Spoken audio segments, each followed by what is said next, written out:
Well, a staple to, of course, the Kentucky Derby and Oaks Day is the fashion, mainly the hat. So we are here with our wonderful milliner, Christine. Christine, you actually have an event coming up tomorrow. Tell us a little bit about that event. Well, actually today and tomorrow. Yeah, so we're doing a meet and greet because I'm so known to be at racetracks that people want to come by, show me their looks, possibly change up their hat. And so I'll be at the Kentucky Derby, well, actually Churchill Downs store from 12:30 to 2:30 today and tomorrow. Tomorrow, 12:30 to 2:30. So if people come, how's the process go? Do they bring you their hats or, their clothes? How does it all work? Basically, I just want people to come by, show me what they're looking, show me their whole look, and then, of course, if they're, I'll adjust them a little bit, and do social media and let people know what's going on here fashion-wise. And away you go. It's just that simple. And you're guys too. Right. Look at this. Look what she picked out for me. She's, again, what she does, she brings a bunch for display, and then she pulled one right out and put it right on here.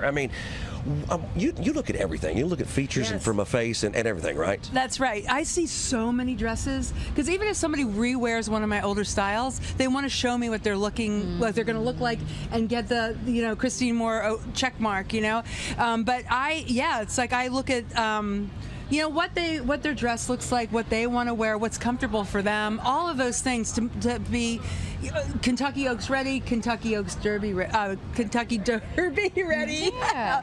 It's raining. It's raining. That's what it is. It's got us all kind of foggy. This milliner, like all the milliners, I've been working crazy. My staff in New York, they're still making hats. We're going to Iroquois next week, so we're just like going and going. But I love what I do, so it's okay, right? You love what you do, so you get up early.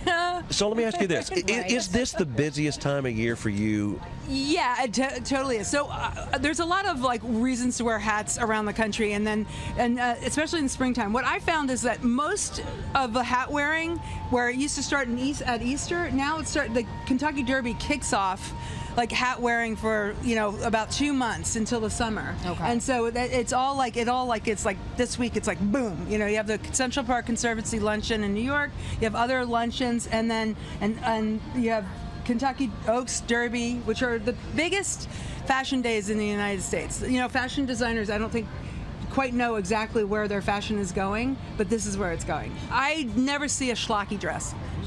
Yes. a little New York Yiddish. Yeah. So what are some of the fashions that we're seeing already? I feel like there's New York Fashion Week here for the Kentucky Derby. That is exactly it. The fashion this is it. This is where you're going to see the best of the best dressing as well. And I don't think that designers know that this is the spot. So it's like Kentucky Derby, Kentucky Oaks, Del Mar opening day, and Breeders' Cup. That is the lineup on the fabulous fashion. I would put actually Breeders' Cup before Del Mar, but it's those are the days.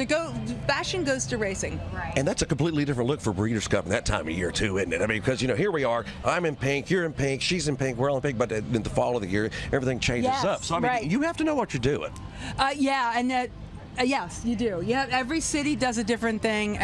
This is Southern Belle. It's go big or go home. It's very feminine, and that is the Kentucky Derby, Kentucky Oaks style. Then you go to Breeders' Cup, and it's a little more couture and darker colors because it's always in the fall. Yeah. So how has it changed from year to year? Because you've been doing this for some time now. You know what? Well, this is the panic year. Everybody wants to look exceptional this year, for sure. They know they're making history, so they want to. It's really not arbitrary. And anyway, I didn't find one person that was like, "Oh, I don't care what I'm wearing." Just me. They're all they wanted to be in it, but all in good fun and making the fashion process part of the whole festival. And I like that they were really involved. People were really involved. I do think less people are wearing. A lot of people are wearing pink in general, but I did find that less people were wearing pink today. They wanted to try to change it up and do other colors. But pink is still a big story. Then I found that a lot of people want to wear red for tomorrow. Commemorative. Yeah, and also green, but then was a sneak up color for just in fashion in general. Then I also found that people wanted to look the logo. And so they wanted the color combination of black, red, gold, and white. So it's all about I think tomorrow is really about looking 150th Kentucky Derby and dressing accordingly. Going for those core colors again, as you said, representing the logo a little bit.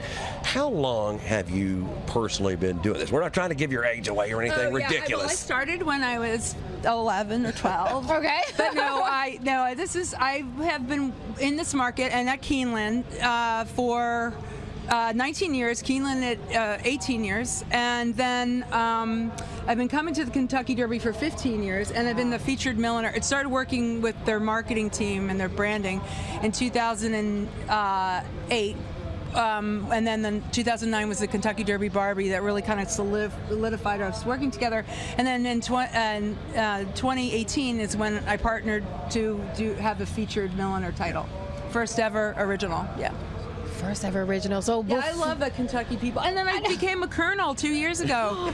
Look at you! I just really, I feel like this is my second home for sure. This is, absolutely. So if we're looking to stop by the meet and greet, tell us one more time the times, the days, or when can we see you? Okay, Oaks and Derby. It's the Churchill Downs store that's by the paddock, on the right side of the paddock.